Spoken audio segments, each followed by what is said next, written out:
is the biggest problem facing Israeli society today? Feel free to, yeah, say your name maybe as well.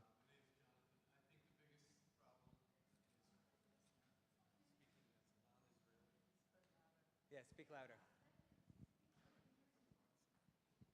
Hi, can you guys hear me? 1, 2, 3, okay. My name's Jonathan. I think the biggest problem in Israeli society today is the continuation of the occupation. Thank you. Amit. Anybody else? Yeah, sure. The increasing divisions in society, both amongst Jews and between Jews and Arabs.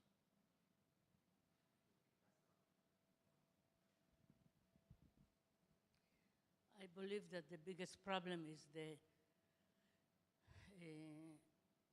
mistrust, the violence that's going on in the mixed cities of Arab and Jews, that it's total mistrust. I even didn't know that it exists and boiling underground. And when it's erupted last year, it was so unbelievable that I think everything that built since 48, it just collapsed, and the trust is not there, the fear is not there. And for first time I read, I don't hear it, but I read from people that talking about Nakba again, sending the Arab out of the country again. And it's not out of hate, but it's out of fear, I believe. Thank you. If there's anybody else who wants to say? Yeah, Amit is going to help you with the 2 more answers, and then we'll... Hi, my name is Fred. I think, aside from the occupation, which is huge, and everybody could say that, I think the segregation of the society, that we even have to talk about the notion of mixed cities, that we have to talk about Arab-Jewish cooperation, that we have to talk about shared society, which in any other country would be just society. I think that's really the biggest.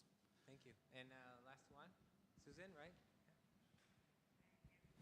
Yeah, I think first of all, I think I'm a little bit surprised by the framing of the question about Israel and not Israel-Palestine.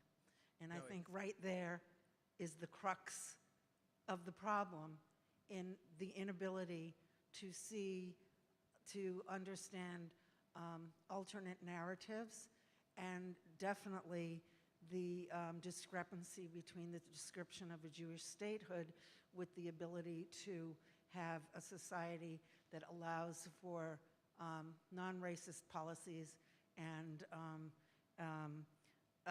really whatever the ideals we hold of democracy are, that those two narratives are at counter odds with each other, and how to deal with that. Okay. Thank you very much. Okay, last one, and then we'll continue.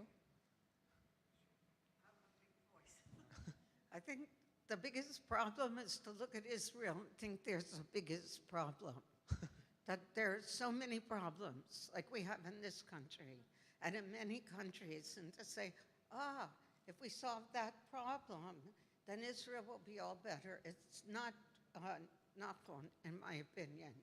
There's context, there's a lot of problems, and a lot of different populations in Israel, that when we talk about mixed cities or the West Bank or Israeli Arabs or Bedouins, I mean, every one of these populations is a whole different ball of wax, sorry. Thank you. So, obviously, yeah. So you noted a lot of problems, and if you'd ask Israelis, you'd hear many more problems. For instance, huge social gaps in Israel, and our fragile democracy, which is being threatened day after day by its politicians. And I think and these are all really big problems. And if you check this statistically, this might surprise you, you'd see that most Israelis, not only they agree on a lot of these problems, but they would also, most of them, even say some of the same solutions to these problems. Just small examples I can give you. Gay marriage, for example, in Israel, is more than 70% of the population believe there should be gay marriage in Israel. Or a two-state solution. This statistic moves all the time, obviously, but at a lot of points you can see most of the people in Israel and in Palestine, obviously, would like the two-state solution. So in our opinion, the biggest problem in Israel today is a problem sort of encompassing all these problems together, and we call it learned political helplessness. Now, this is derived from a psychological term some of you may know. It's called learned helplessness. And it's basically the feeling when you're in a negative situation and you try and get out of this situation, and you're not able to. Again and again, trying again once after another time, for reasons you feel you don't even control. And what happens then is that society, and I think you can see this in the United States here, I really agreed with what Rolly was saying about how voting is such a sacred act. Even that most basic part of democracy is something people don't feel is useful anymore. You can see in Israeli society today, more than 45% of the people don't think it matters what party they even vote for. So to solve many of these problems, people have to act. They have to step up and lead their life and leave their community for change. And today in Israel, learned political helplessness is such a huge problem. It's even being given down from parents to their children.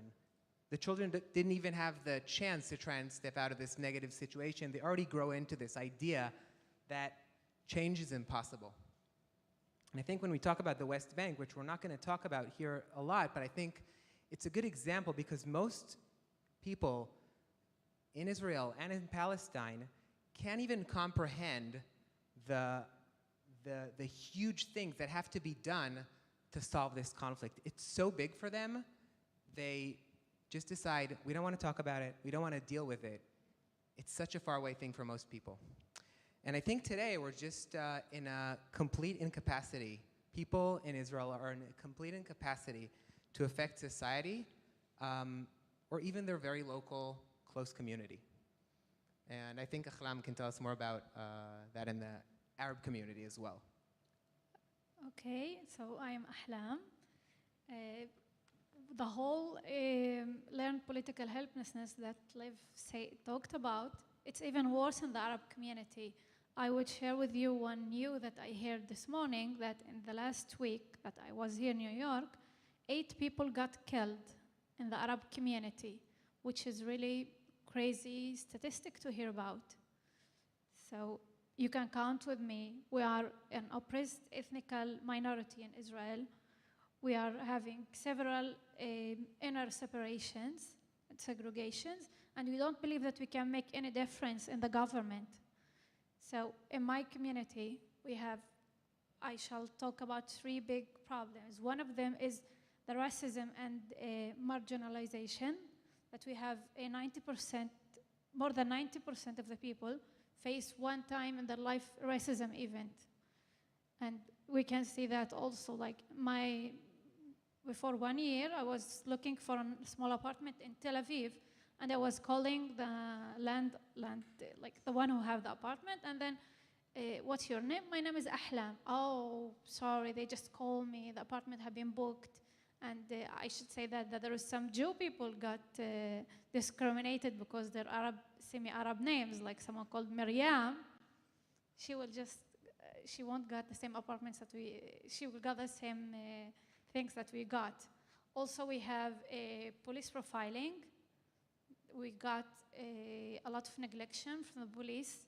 When we call them, I should say in the last event in my village, we were calling the police, and then they were saying, again, the Torani, just go and solve your own problems, because they were coming the whole time and they won't solve any problem. So, okay, so they just neglected us. Also, we are 20% of the population in Israel, but in the Knesset and in too many places, we didn't got this presentation. In the Knesset, we have a 10.8% of the Knesset members are Arabs, and in the public services, we are even less than this. So we still feel that we are facing a lot of racism, we don't have the same rights, and the whole despair, right? Despair, okay, I just trained on this word a lot. The whole despair brings a lot of youth to be disconnected. We have more than 50% of the youth, which means between 18 and 27, they are disconnected, that they are not working, not in academic life, and they are not in an affiliation, which means that we are losing them. And between us, what they are doing in their life, they want to be one of the soldiers of the organized crime families, or they will work in several illegal jobs, which brings our society in just deep down falling, and we are in really big crisis. Okay, sorry. This is our situation right now. We also have a lot of violence, gun violence in the Arab community. I think you heard about this. It starts to be trendy, unfortunately. Like every few days we hear someone have been killed. It starts to be something regular that you're hearing about. So at the beginning, people were just too raged. They're going and making demonstrations. Right now, he got killed. Okay, we don't have anything to do, which is really sad for our community. Even in our work in Ajial, my movement that I came up from, we are trying to work in too many methods with the youth and with the children. We have more than 40 branches that they are widespread and all over of Israel. We have 3 leadership institutions that works between teenagers and youth, but still, like, we are not enough to solve all of these problems that we are facing. So after too many thinking and sessions, we think we need to engage to new methods that can bring us to move forward. So we went to our long-standing partners, the Tzedek centers, that Lev will explain more about. So as you might have understood, Ajial works with youth, especially, and young adults. And at some point, we both realized that the next step in building grown-up leadership in the community and community organizing for the it's not really old people, but not young adults anymore, is what's missing to change the really big problems of Arab society. And that's the point when we got them together. And what we see Tzedek centers as is a treatment for what I called before learned political helplessness. And the treatment, just like the psychological term, is what we call gradually growing experience of success. In a way that a person can't just go and solve the occupation tomorrow, even though he feels very involved, because he feels empowered. And what we believe is that we have to give people these small, minor feelings of success, and that way they can grow and build larger and stronger initiatives. So the Tzedek centers today are the largest national grassroots movement, progressive grassroots movement in Israel. We work in 8 cities. I don't know if you know them, but I'll say them anyway. Rehovot, Rishon LeZion, Rosh Hain, Modi'in, Haifa, Harish, Ramle, and we're now opening our new center in Akko with the support of the UJA. And every center like this is a place where people can come and meet. There are organizers, full-time people that it's their job to organize the community. And the way the center works is a 4-part model. We start with the training program for community organizers in the community. It's a 2.5 month training. People come, just regular people like you, would come to the center for a training once a week for 2.5 months and learn tools about how to work and understand their local politics at the beginning. The second part is they form action groups. These action groups come out of the training. People decide they want to take on local issues. It can be education, public transportation, city planning, gender equality, LGBTQ rights, whatever they feel is a problem in their community. It can be dog parks, okay? Very simple, basic things. The next part of the model is a community. These centers are a community. People have holidays together. They have lectures, sort of what you have here. And I think a lot of Israeli secular people don't really have this, neither Arabs. The community is breaking apart in a lot of places. And the last part is what we call leadership building. People from these centers, they take leadership positions in their community. It can be from small positions like community, neighborhood committees or school boards, just like what Rolly was talking about, or the larger positions we're sending them to take. And this is a flagship program we have. We call it Local Voice, which is training our organizers to run for city councils.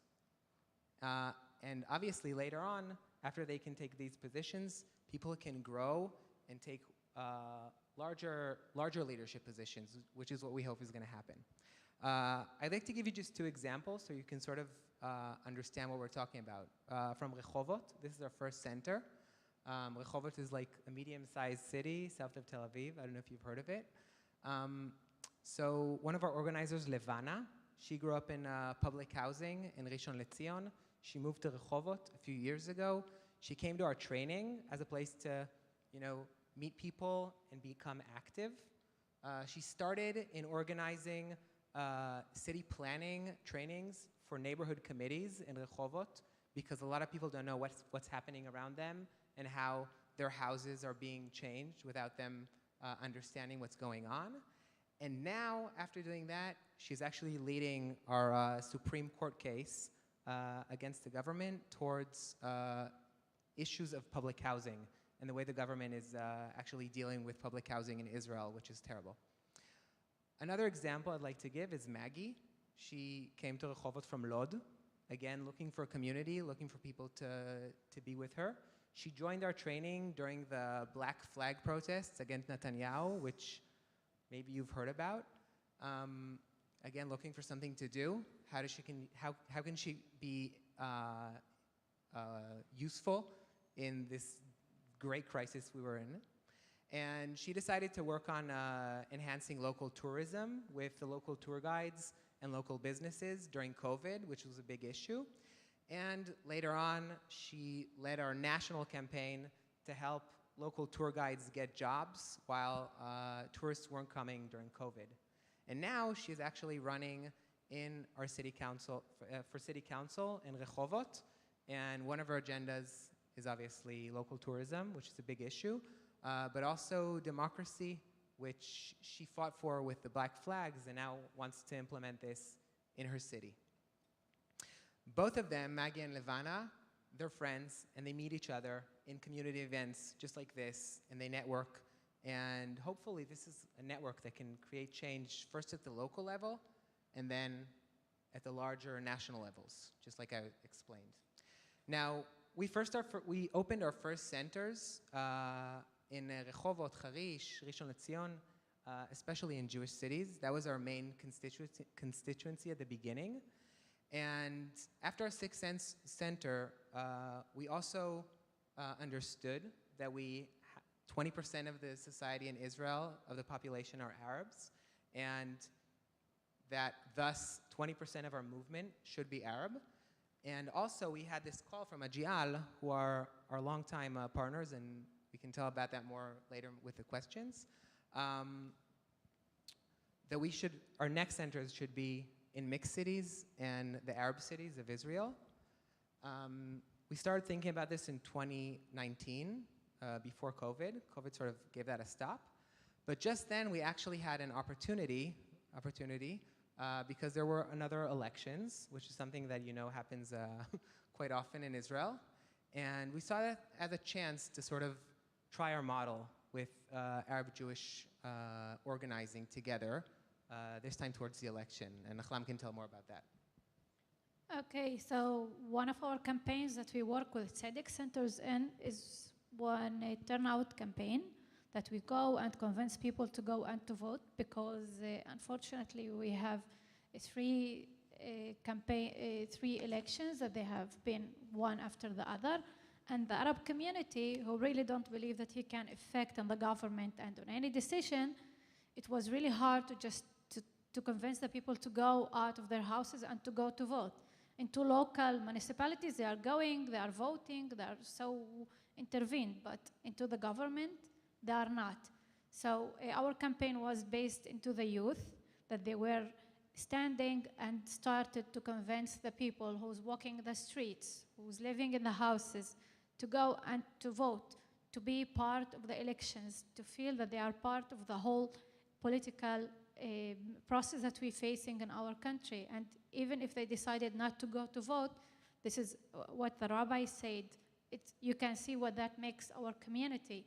We're just getting so far from democracy. So the average of the success that our youth succeeded to just to high the percent of the voters was something like 15%. That people were not just boycotting the whole election, and then suddenly they started to go and to vote. We work in mixed cities and then in Arab cities, which really was encouraging for us to see this youth that we are looking at. Most of them, like half of them, they are disconnected. We started to see that they are okay, they have potential, they can come and they can do for their community, since we give them the feeling of belongingness and give them, to empower them, to feel them that they have the power to do and to change something. So this also that encourages us to go and to look for more organized program, more something process, more mixed cities. So so now we're going to talk a little bit about, so this was just before we opened, then there was COVID, it sort of stopped a lot of our processes, but after COVID, we decided it's time to open our first center in a shared city. So I want to talk about a little bit about the shared cities in Israel. So shared cities are cities where both Arabs and Jews just live in the city. It sounds, maybe for you Americans, it sounds sort of crazy, but Israel is really divided. And these cities where Arabs and Jews live together, they're a place where people work together, they use the same public transportation, they're under the same municipality, they meet each other in the street, in the market, and these places can really be a place for peace building, community building, shared leadership to grow from there. But sadly, you were talking about this before, sadly these places are also sort of a fuel barrel. And when cynical politicians feel they need violence in mass media to promote their own needs, then that's the first place to go. And it's really, sadly, it's really easy to light up the violence there. And we just saw this in the May events. So in general, May 2021 was a really dramatic point in both Israeli history and our personal and our movement's histories. I'm sort of going to try and bring you back to that point. Just before the May events, we had our fourth elections, and people were trying to build a coalition. And just before the May events, it became really obvious that the only way to build a coalition, both for the right and the left, was joining with the Arab parties. And this is a long process that was happening in Israel, understanding that Arab society and Jewish society are one society. I don't know who said that before, but I think you said it maybe. And this idea is trickling down, and you can see this in workplaces and even some schools, that Arab and Jews are just living together.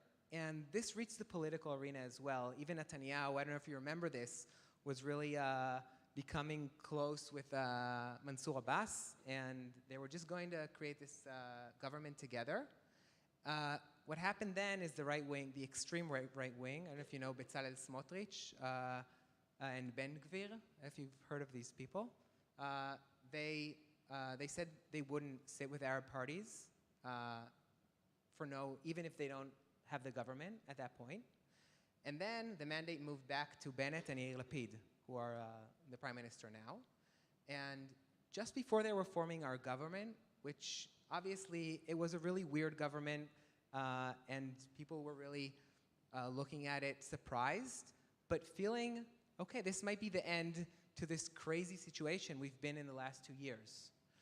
Right before that, Netanyahu flipped, and after being really close and fond with the Arab parties, basically using, obviously, this was a crazy situation with rockets from Gaza and a crazy situation in Jerusalem, using the shared cities, just like I said before, to fire up the situation. And they used the public discourse to make it very violent, and extremists from both sides, together with disconnected youth and young adults, just started to riot each other. And for me, as personally, I live in Tel Aviv, near Yafo, which is a shared neighborhood. I could actually hear in that one of the nights then, people in my neighborhood organizing to go and riot and beat up Arabs. And this was a really scary feeling, but also a huge feeling of just extreme powerlessness. Like, what can you do? What do you do in a situation like that? And eventually, society didn't fall apart, and both the political opposition to Netanyahu, and I think most of the public, just wanted this thing to end. They wanted the political havoc and the social violence and havoc to end, and they pushed Bennett and Lapid and the Arab parties to form a government. And they managed to form a government. It's a weird government. It has Arabs and Jews, and right and left, and religious and secular Jews sitting together, trying to run the country together.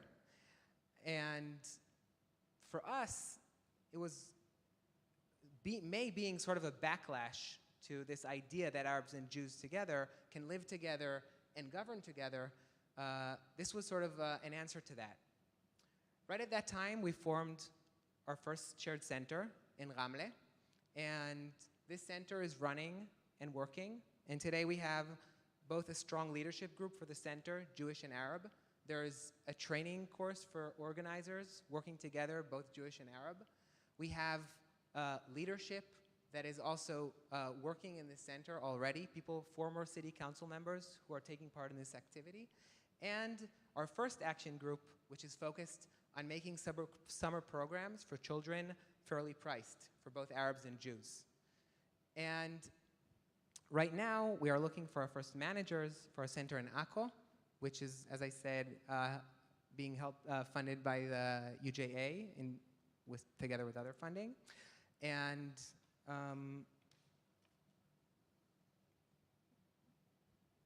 yeah, Ahlan. So our mixed city today is in a really between turning on point, that the right wing are trying to make it for segregated cities, from mixed to segregated, but we are putting our every effort that we could to put it to make it deeply shared cities, because this is what we are missing. We don't want cities that people next to each other. We want people live with each other, because this is our future. This is the only way to live and to complete living in our country. So basically, this government, which is a crazy experiment, I don't know if you've read in the newspapers, it might stay, but it might fall apart. But we, the Tzedek centers in the shared cities, we're there to stay. And even if the alternative comes, which is a much more racist, anti-democratic, and a tough government for us to comprehend with, we still have our organizers on the ground with communities that will not allow violence around them, and with social infrastructure of organizers working for better cities. Our action groups and leaders are leading right now for better schools, better buses, better jobs for the people, so we have less idle, disconnected young adults. And we're building a shared leadership that can imagine a better future for Israel.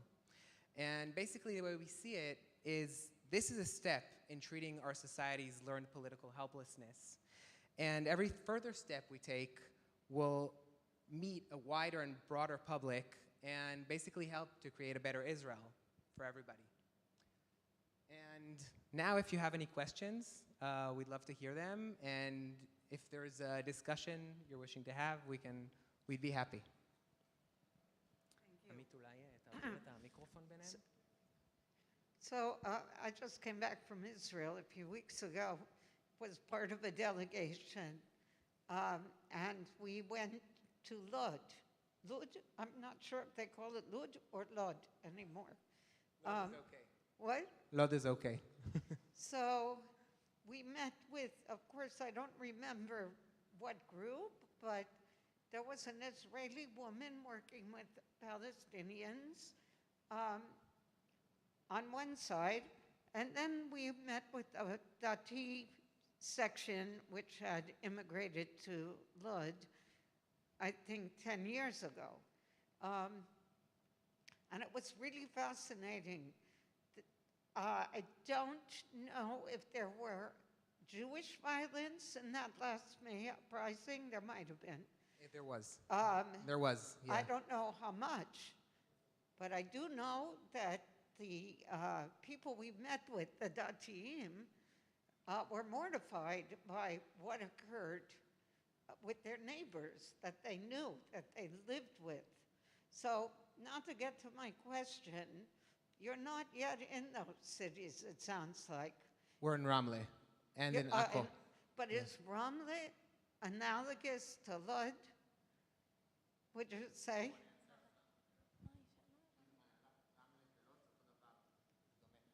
Oh, Ramle and Lod, they are next to each other. They are both mixed cities.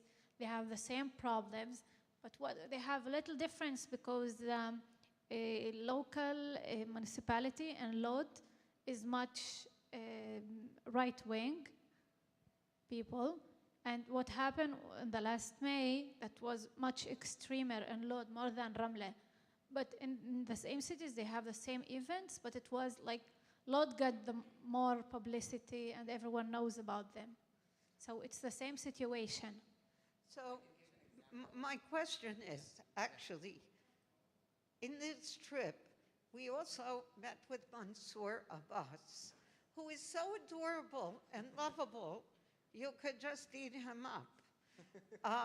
And then while we were there, I forgot which member of the Arab party quit. And then in a few days, she unquit. Yeah, Jida Rinawi Zoabi. Was Mansour involved with those events, and does it make a difference? I mean, I'm not talking with that much knowledge, but those were things that happened while I was there. So thank you. It's very interesting to listen to both of you. So I'd like to answer first about Lod, which you were asking, and to add to Achlam. During the riots in May, I was actually in reserve duties. I was doing reserve duties in the Home Front Command. So we were sort of in charge of just keeping people safe. You know, there were riots while rockets were falling on people. So a lot of people were going and rioting each other and basically endangering themselves because in the meantime, there are actually rockets falling on all of these cities. And we were working in the Home Front Command with the municipalities, both of Lod and Ramle. And one of the things that was happening during these crazy, crazy riots, because they were used in a lot of means, in a lot of ways, to really fuel up this extreme violence in the media, so people get scared of each other. And what happened in Lod, and didn't happen in Ramle, is that buses from the settlements with young youth were just coming into the cities to enhance the riots. Most of the rioting people, both Arab and Jewish, by the way, a lot of them were not even from Lod, were not even from these cities. And you could see the difference because we, in the Home Front Command, if buses are coming from Jerusalem, which was considerably safe at that point, are coming into Ramle and Lod, which were not safe at all at that point, we were saying, okay, stop with these buses. I mean, just in terms of safety, we're not even talking about the riots. And you could see how Ramle municipality, the mayor, the leadership, the local leadership, was really stopping these buses from coming into Ramle because they were also wanting to come into Ramle, and the way Lod was just basically inviting these people to come and riot and enhance the fire that was already going. And I think the difference here, and a lot of the leaders that took part in the Ramle Jewish and Arab sort of committee to stop the violence, are now activists in our leading group in Ramle. And our idea is, in every shared city, if we build a shared leadership that can, at that point, come to this disconnected youth and tell them, stop with the violence, let's calm down, we don't hate each other, and stop with buses coming from outside to ruin our community, this is a really strong thing. And we truly believe, in that sense, that when we have a center in every shared city, if again, for cynical reasons, people need these riots, we can stop them from the ground. And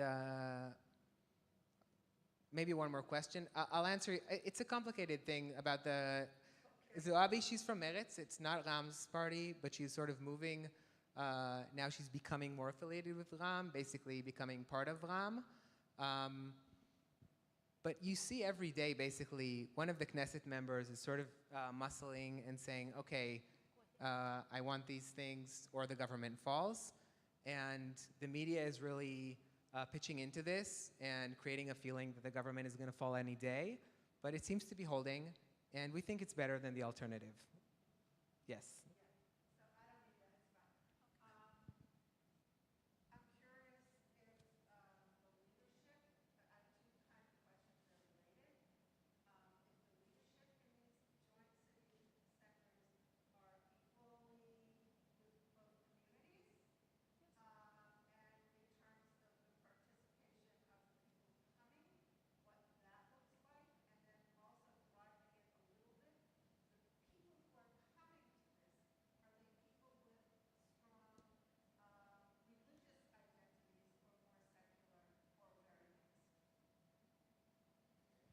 So basically our model, and we can see this in our first center in Ramle, will always have 2 organizers.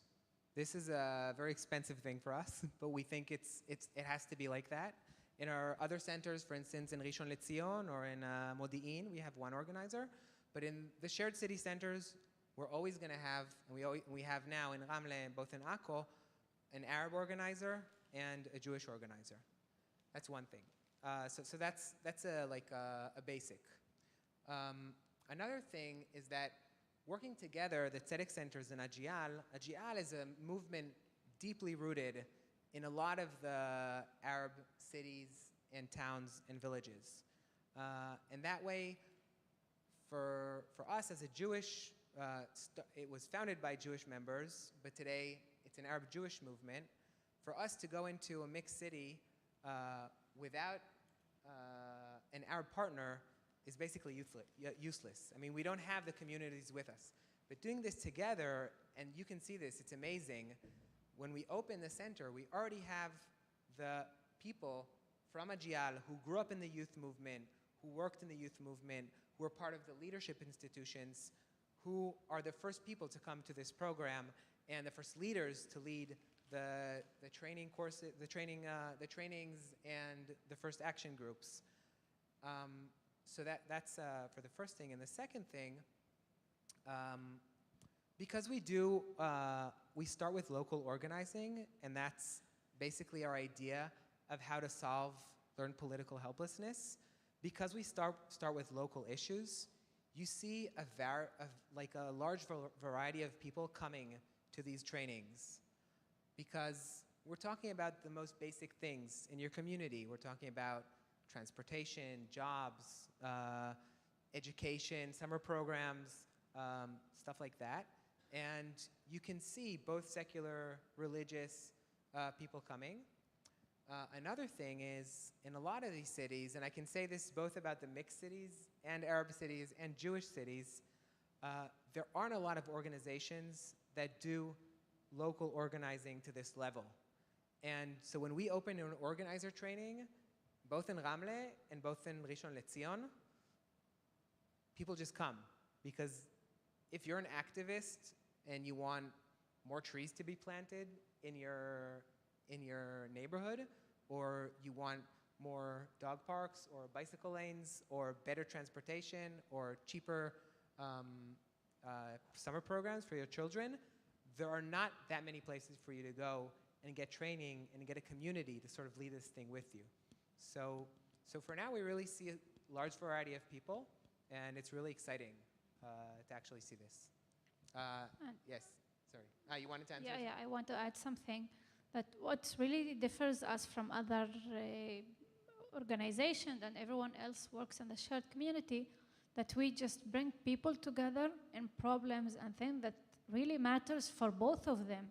It doesn't matter whatever you are, what's your religious, what you're thinking, but having a playing ground for my children is really important for me and important for the Jew and important for everyone else. So this is what we are trying to bring people on, to focus on our daily life problems and to help to give them the tools to solve it. This is what brings people together, that people just start to look what's really common between them instead of what difference between them.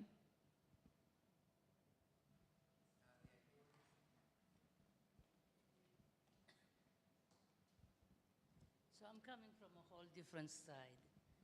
And to me, when you talk about Jewish extremists, while not mentioning the growing Islamic movement with all the flags of the Palestinian, that's irritate Israelis, that's make them scared. And when, you know, I mean, it's nice to build park and kindergarten and all these things, but it's all can be wiped away in one moment of riots, of mistrust. And I think when,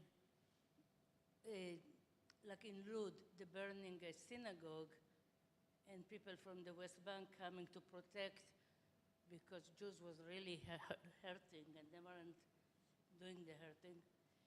It's very important to think what happened what started the whole thing. And also the Arab community has to address the Islamic radicalism in Israel, where in Jerusalem Jews cannot walk. We're seeing more and more Jews being beaten up, Hasidim being like slapped. All that has to be really, the Arab have to stand up and saying, with 20% of the community, but we're a minority, and we're not with the tanks and the airplanes, and we really have to compromise and learn to live with the Jews, and not to come and say, this was Palestine, blah, blah, go back to the history. That's what lead not the Jews and not the Arab forward.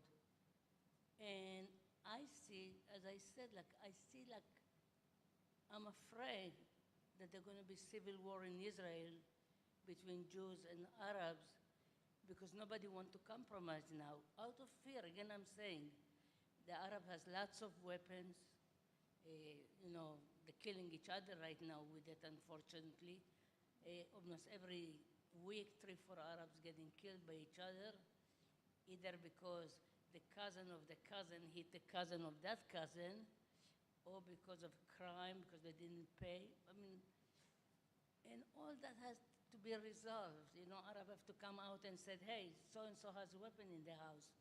They come in wedding and they're shooting, and then they're saying the police doesn't do anything. But you know who was shooting, right? So I think just to look at the radical Jews, just looking at the radical Jews, how they're instigating thing and making worse, it's dangerous because I think one react to the other. And group like you, I think it's important to build those nice things, but it's more important to have a consciousness of we're here to stay together, to live together, and either we burn each other's house or build each other's house. Okay, so after what happened in May, I was a little bit surprised because, okay, we're just living too many years. This is the youth. But the problem was that we are not meeting. Like, my first meeting with a Jew was in the university, and the whole relation was with the Jew is, can you please give me materials so I can study for the exam? Even if I was too much intervened in Arab and Jews activities, we don't have this meeting. We don't meet with each other. We don't know the language. The Arab people, more than 60% of the people can't speak fluently in Hebrew. They can't express themselves. So if you were lucky and in good family, you can speak good Hebrew, that your family educated you, and you go to college and all of this.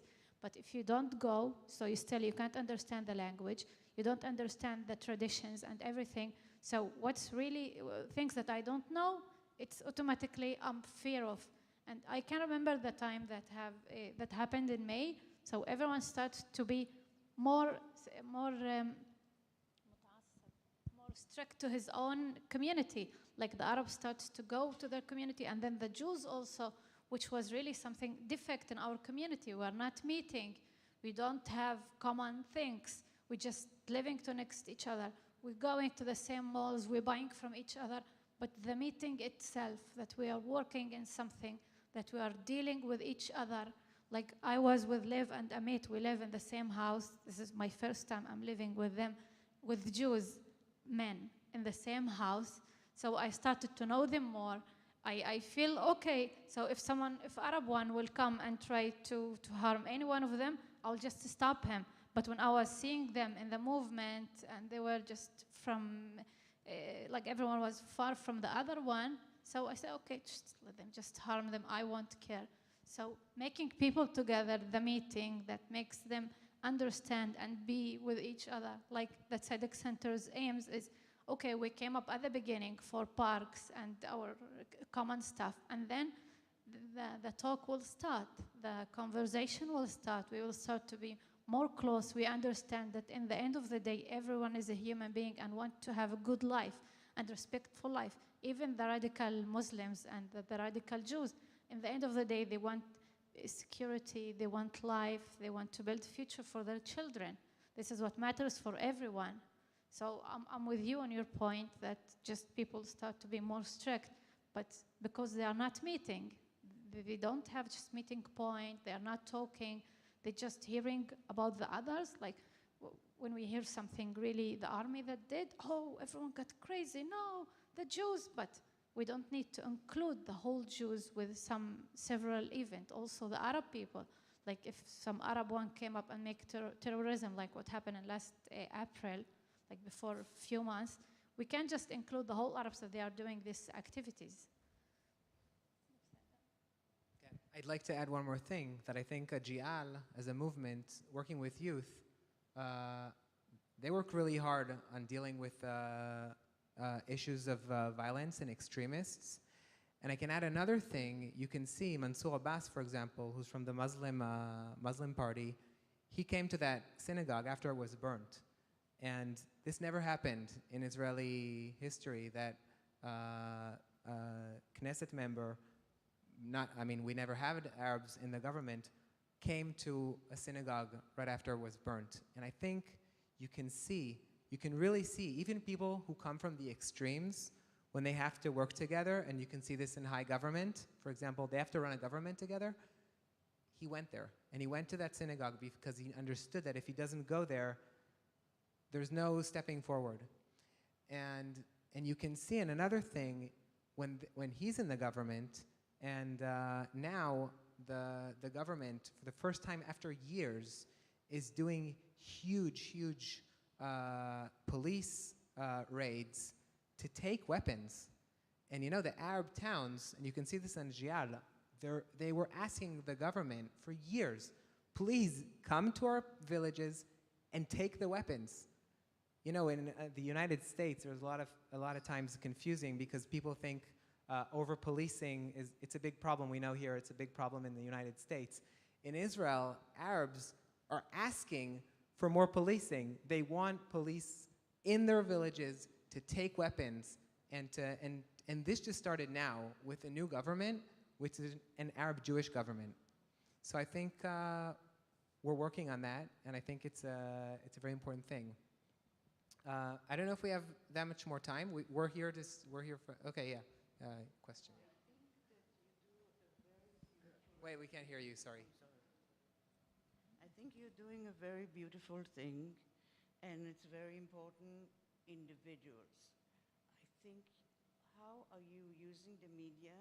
Can you, I can't hear you. The media and, oh, I'm sorry. It's okay. How are you using the media, power, Knesset? How are you using, because without power, it's going to diminish. It's a great So question. You need to make connections with people with power and become a powerful movement. Yeah, that's a lot of it. What we're doing is building power, and I agree with you. It's the most important thing. That's why our organizers are becoming members of city councils and becoming mayors and vice mayors, and we are really connected strongly with various people in the government, because a lot of what our activists and organizers do is policy making. And this is building a really big organized group, which is something really missing in Israeli society, to demand things and build power. And I totally agree with you. And I'll say one more thing, one small thing about media. In Israel, one of the most read media forms is local media. A lot of people don't know this. I don't know how it's in the United States, but Israelis in percentage read a lot of local media. And that's a place that is totally disabandoned by progressive liberal groups for the last, 30 years. And having local power and having local organizations and local organizers doing events and lectures and policy changing gives them a really close meeting with local media. And we have ourselves a lot working on just regular people to know about us and hear about us, but also from the local media, which is a place that a lot of people don't even hear about or think, people here wouldn't think about it. Yes. So yeah, I agree, we're working on that. Great, so I'll talk about that. So we're in a really interesting point where we're a very much growing movement. We open every year between 2 or 3 centers. And like I said, we have the people and we have the communities and we have the methods, but what we're really missing now is resources. And as long as we have more resources, we can grow and open these centers basically in every city in the country. So Amit is going to give out these cards. If you'd like to support us, we'd be really happy. And we'd be really happy to continue and talk to groups just like this. And thank you for having us in your synagogue. It was very exciting. Thank you. It was really nice to be with you here today. It was interesting to see also the whole ceremony and in English, and it's also my first time that I'm going to this event, also bar mitzvah, so it was really awesome experience, so thank you for this. So just, if you can take a look, there's a QR code in the back of the postcard. You can scan, and that sends you to the website, and you'll find everything there. So thank you.